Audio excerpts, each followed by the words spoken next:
Ka përfunduar këtë të mërkur procesi numërimit të votave për partitë politike dhe koalicionet në 12 qarqe.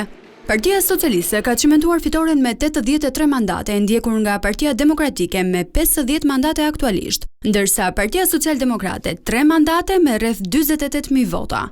Por ndërkohë Shqipëria bëhet e Adriatik Lapaj mbetet forcë e tretë, edhe pse ka vetëm një mandat me më shumë se 56.000 vota. Partia Mundësia Agronshea i ka siguruar për momentin 2 mandate, ndërsa edhe Arlind Qorri me Lëvizjen Bashk ka mundur të sigurojë 1 mandat. Me vetëm 20.000 vota të grumbullara, Basha me koalicionin Euroatlantik nuk ka siguruar asnjë mandat. Ndërkohë, sipas të dhënave paraprake të KQZ-s, numri i zgjedhësve në listën brenda vendit ishte 3.467.962, nga të cilët kanë votuar 1.458.251 zgjedhës, duke shënuar kështu një pjesëmarrje prej 42.21%.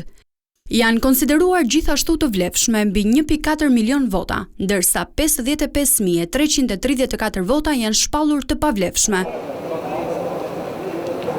Ndërkohë procesi numërimit të votave nga jashtë vendit vijon. Ai ka përfunduar vetëm në qarkun e Kukësit. Njëkohësisht po vijon edhe vlerësimi i votave parapëlqyese në listën e hapur.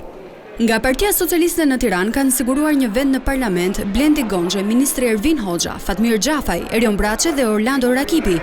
Ndërkohë nga lufta me zgrave, Antonela Dedej me 1976 vota dhe Anila Denaj me 1403 vota kanë më shumë shanse për të futur në kuvend. Ajo që bie në sy është fakti se jashtë listës fituese deri më tani janë emra si Pandeli Majko, Mimi Kodheli, Olta Xhaçka dhe Tilda Gjonaj.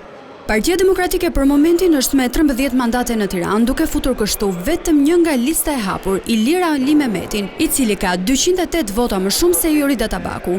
Jashtë deri më tani ngelet edhe Ilir Meta, Shpëtimi Drizi, Myslimu Rizi dhe Aslan Dojani. Për sa i përket partive të vogla, Mundësia do të fusë në kuvend Agronsheajn dhe Erald Kaprin, ndërsa Nisma Shqipëria B do të çojë në kuvend Adriatik Lapajn, i cili ka më shumë vota se Endri Shabani. Një mandat e ka siguruar edhe Arlind Qorri me Lëvizjen Bashk, ndërsa PSD-ja do të çojë në kuvend të parën e listës së mbyllur Albana Pullumbi.